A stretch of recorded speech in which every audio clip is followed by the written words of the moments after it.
Hi hello friends, എല്ലാ കൂട്ടുകാർക്കും പുതിയൊരു വീഡിയോയിലേക്ക് സ്വാഗതം.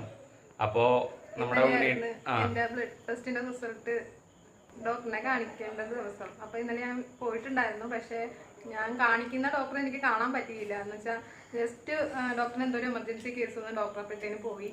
അപ്പൊ പകരത്തിന് വേറൊരു ഡോക്ടറാണ് വന്നപ്പോൾ ആ ഡോക്ടറിനെ കാണിച്ചു. ഡോക്ടർ പറഞ്ഞു നമുക്ക് 100% അതിനകത്ത് നിന്നുള്ള കാര്യങ്ങൾ പറയാൻ പറ്റില്ല. എന്ന് വെച്ചാൽ കുഞ്ഞിന്റെ കാര്യങ്ങൾ ഒരുവിധപ്പെട്ട കാര്യങ്ങൾ നമുക്ക് അതിനകത്ത് അറിയാൻ പറ്റുള്ളൂ എന്ന് പറഞ്ഞു. പിന്നെ ആ ഡോക്ടറെ ഇതില് ശരിക്കും പറഞ്ഞ മറുപടിയിൽ നമ്മൾ ശരിക്കും പറഞ്ഞ ഒരു സാറ്റിസ്ഫൈഡ് അല്ല കേട്ടോ. കാരണം ഇവിടെ നോക്കുന്നത് വേറൊരു ഡോക്ടറാണ്. ആ ഡോക്ടർക്ക് അപ്പം എന്തോ ഒരു കോൾ വന്നിട്ട് ആ ഡോക്ടറെ അപ്പോൾ തന്നെ എഴുന്നേറ്റ് പോയി. ഒരു നല്ലൊരു ഉത്തരവ് നമുക്ക് ചെറിയൊരു വിഷമമുണ്ട്. കാരണം വെച്ചാൽ അവരങ്ങനെ പറഞ്ഞപ്പോൾ എന്താ പറഞ്ഞാൽ 100% നോർമലാണെന്ന് പറയാൻ പറ്റത്തില്ല എന്നുള്ളത്. അപ്പൊ നമുക്കൊരു ചെറിയൊരു വിഷമം തോന്നി. കണ്ടിന്യൂസ് കണ്ടിരിക്കുന്ന ഡോക്ടർ പറയുമ്പോൾ നമുക്കൊരു ഇതാണ്. അപ്പൊ പുതിയൊരു ഡോക്ടർ അങ്ങനെ പറഞ്ഞപ്പോ ഒരു പേടി പോലെ ഉണ്ട്. അപ്പൊ നമ്മള് എന്താ പറയണേ, ഞാൻ എന്നിട്ട് നമ്മളോട് പറഞ്ഞു നമുക്ക് വേണമെന്നുണ്ടെങ്കിൽ വേറെ ഡോക്ടർ മാറ്റി കാണിക്കാമെന്നൊക്കെ. പക്ഷെ ഇവിടെ കൂട്ടുകാരൊക്കെ സജസ്റ്റ് ചെയ്ത ഡോക്ടറും എന്നെ അറിയാവുന്ന ഒരു എന്നടുത്ത് പറഞ്ഞ നല്ല ഡോക്ടറൊക്കെയാണെന്ന് പറഞ്ഞ് സജസ്റ്റ് ചെയ്ത കാരണമാണ് പിന്നെ നമ്മൾ അവിടെ തന്നെ കാണിക്കാമെന്ന് വിചാരിച്ചത്. ഈ സർക്കാർ ഹോസ്പിറ്റലുകളിലെ ഡോക്ടർമാരൊക്കെ പ്രത്യേകിച്ച് ഈ പ്രഗ്നൻ്റ് ആയിട്ടുള്ള ഗർഭിണികളെ നോക്കുന്ന ഗൈനക്കോളജിസ്റ്റുകൾ ഡോക്ടർമാർ അവരെ മെയിൻ സംഭവം എന്ന് വെച്ച് കഴിഞ്ഞാൽ അവരുടെ വീട്ടിലോട്ട് നമ്മളെ കൺസൾട്ടിങ്ങിന് വരാൻ വേണ്ടിയിട്ട്. അതായത് അപ്പോൾ അവർക്ക് എന്താ പറയുക ഒരു ഏണിങ്സ് എക്സ്ട്രാ കിട്ടുമല്ലോ. കാരണം ഇപ്പോൾ സർക്കാർ ഹോസ്പിറ്റലിൽ ഇപ്പോൾ 2 രോഗികളെ നോക്കിയാലും അവർക്ക് സാലറി കിട്ടും. ഇപ്പോൾ ഒരു എക്സ്ട്രാ അവർക്കൊരു ഇൻകം കിട്ടാനായിട്ട് നമ്മളിപ്പോൾ അവർ വീട്ടിൽ പോയി കാണിക്കുകയാണെന്നുണ്ടെങ്കിൽ ഒരു എക്സ്ട്രാ ഫീസ് കൊടുത്തിട്ടാണല്ലോ കാണിക്കുന്നത്. അപ്പോൾ മെയിനായിട്ട് നമ്മളിങ്ങനെ ഈ സർക്കാർ ഹോസ്പിറ്റലുകളിൽ പോകുമ്പോൾ ഒരു പ്രവൃത്തി എന്ന് പറഞ്ഞു കഴിഞ്ഞാൽ അവർ അതിനനുസരിച്ചുള്ള കാര്യങ്ങളൊന്നും പറഞ്ഞില്ല. അപ്പൊ നമ്മള് ടാബ്ലറ്റ്സ് എന്തെങ്കിലും പറഞ്ഞ് എഴുതുന്ന നമ്മൾ വിടും. വിശദമായിട്ടുള്ള സ്കാനിംഗ് റിപ്പോർട്ട് നോക്കിയിട്ടാണെങ്കിൽ അതിനുള്ള ഡീറ്റെയിൽസ് നമുക്ക് അങ്ങനെ പറയാം. ഒന്നെങ്കിൽ നോർമലാന്ന് പറയും, അല്ലെങ്കിൽ എന്തെങ്കിലും കുഴപ്പമുണ്ടെങ്കിൽ ജസ്റ്റ് ഇതിപ്പോ നമുക്ക് എല്ലാ കാര്യങ്ങളും കറക്റ്റ് ആയിട്ട് അറിയണമെന്നുണ്ടെങ്കിൽ നമ്മള് കൺസൾട്ട് ചെയ്താൽ നമുക്ക് വിശദമായിട്ട് കാര്യങ്ങളൊക്കെ പറഞ്ഞു തരും. സമാധാനത്തിൽ ഇരുന്നവര് സംസാരിക്കുന്നു. അങ്ങോട്ട് പറയണത് കേൾക്കാനുള്ള ഒരു ഇതെന്താ പറയാ, അവർക്ക് ധൃതിയാണ്. അടുത്ത പേഷ്യൻസ് ഇങ്ങനെ കണ്ടിന്യൂസ് ഇങ്ങനെ നിൽക്കുമ്പോൾ അവിടെ പെട്ടെന്ന് നമ്മളെ ഇങ്ങനെ കാര്യങ്ങൾ പെട്ടെന്ന് ചുരുക്കി പറഞ്ഞിട്ട് നമ്മള് ഇതിൽ മെയിൻ സംഭവം വേറെ ഒന്നല്ല, ഇവരെ കൺസൾട്ടിങ്ങിനായിട്ട് ഇവരെ വീട്ടിലോട്ട് വരണം.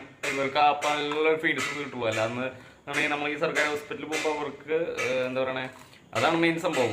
ഇവരുടെ കൺസൾട്ടിങ്ങിന്റെ ഇങ്ങനെയുള്ള സംഭവങ്ങളൊക്കെ ശരിക്കും പറഞ്ഞാൽ സർക്കാർ ഈ ഗവൺമെന്റ് ഹോസ്പിറ്റലിലേക്ക് ഡോക്ടർമാരൊക്കെ ഇങ്ങനത്തെ ഇതൊക്കെ എന്താ പറയുക കൺസൾട്ടിങ് വീട്ടിൽ വെക്കുന്നെങ്കിൽ അതൊക്കെ സ്റ്റോപ്പ് ചെയ്യണം. കാരണം എന്ന് വെച്ച് കഴിഞ്ഞാൽ അവിടെ ഈ സർക്കാർ ഹോസ്പിറ്റലിലെ ഈ ഒരു കാര്യത്തിന് വേണ്ടിയിട്ട് വരുന്ന ആൾക്കാർക്ക് ഇങ്ങനെയുള്ള അനുഭവങ്ങളാണ് ഉണ്ടാവുക. കാരണം ഇവരുടെ കൺസൾട്ടിങ്ങും കാര്യങ്ങളും ഫീസ് കൊടുത്തിട്ട് നമ്മൾ വീട്ടിൽ പോയിട്ട് കാണുകയാണെന്നുണ്ടെങ്കിൽ കറക്റ്റ് ആയിരിക്കും, ഇവർ കാര്യങ്ങളൊക്കെ പറഞ്ഞു തരും. അപ്പോൾ ഇതിപ്പോൾ എല്ലാവർക്കും സ്വാധീനമാകുന്ന ഒരു കാര്യം ആവണമെന്നില്ല. അവർക്ക് ഒരു എക്സ്ട്രാ 300-500 ഒക്കെ കൊടുത്തിട്ട് ഫീസ് കൊടുത്ത് കാര്യങ്ങൾ ചെയ്യാം. പിന്നെ ഇപ്പോൾ കുറേ ചടങ്ങുകളുണ്ട്. നമ്മൾ ഇപ്പോൾ ഈ പ്രസവത്തിന് മുമ്പ് ഇവരുടെ വീട്ടിൽ പോയിട്ട് തലേദിവസം ഇവരുടെ വീട്ടിൽ പോയിട്ട് ഇവർക്ക് പൈസയും കാര്യങ്ങളൊക്കെ കൊടുക്കണം. എന്നാൽ അവർ ഭയങ്കരമായിട്ട് കെയർ ചെയ്യും കാര്യങ്ങളൊക്കെ.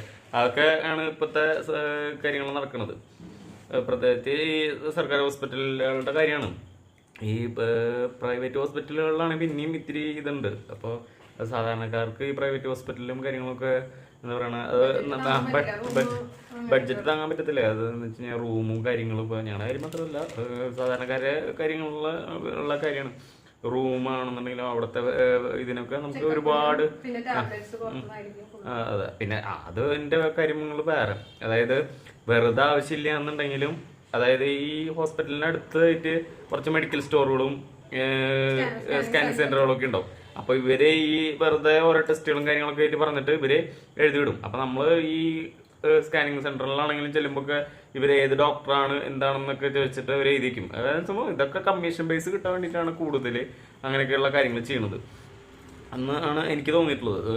കാരണം ആവശ്യമില്ലാത്ത ടെസ്റ്റുകളൊക്കെ ചില സമയത്ത് ഇവർ ചെയ്യിപ്പിക്കും. അതൊക്കെ ഇവരുടെ ഈ ഒരു സ്കാനിങ് സെന്ററുകളുമായിട്ടുള്ള ഒരു ഇതാണ് എന്നാണ് എൻ്റെ ഒരു വിശ്വാസം.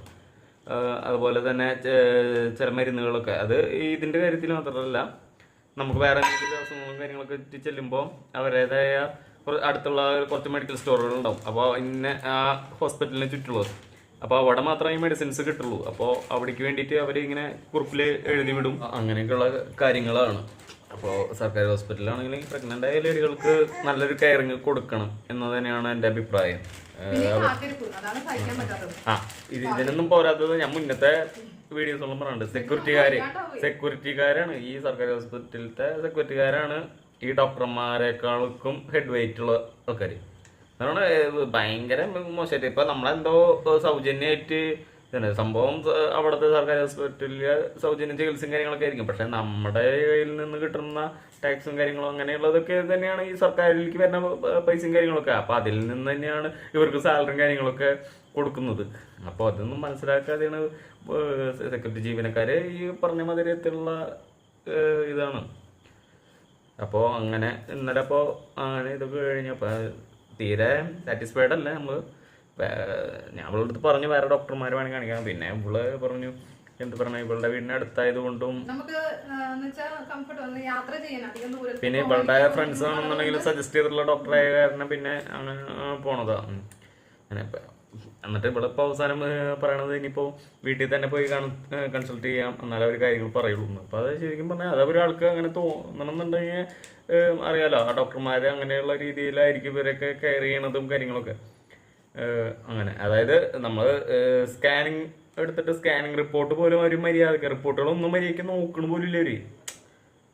അപ്പോൾ ആ ഒരു അവസ്ഥ നിങ്ങളല്ലോ ഇപ്പോൾ നമ്മൾ അവർ സ്കാൻ ചെയ്യാൻ എഴുതുന്നു, നമ്മൾ പോയി സ്കാൻ ചെയ്ത് തിരിച്ചു അതുപോലെ അവർ മര്യാദക്ക് നോക്കണില്ല. അതിനെ പോലെ അവർക്ക് സമയമില്ല. അങ്ങനെയൊക്കെയാണ് കാര്യങ്ങൾ. അപ്പോൾ അങ്ങനെ ഹോസ്പിറ്റലിൽ ഇന്നലെ പോയി വന്നു. പിന്നെ ഇന്ന് TT എടുക്കാൻ പോയിക്കായിരുന്നു, ഹെൽത്ത് സെന്ററിൽ പോയി.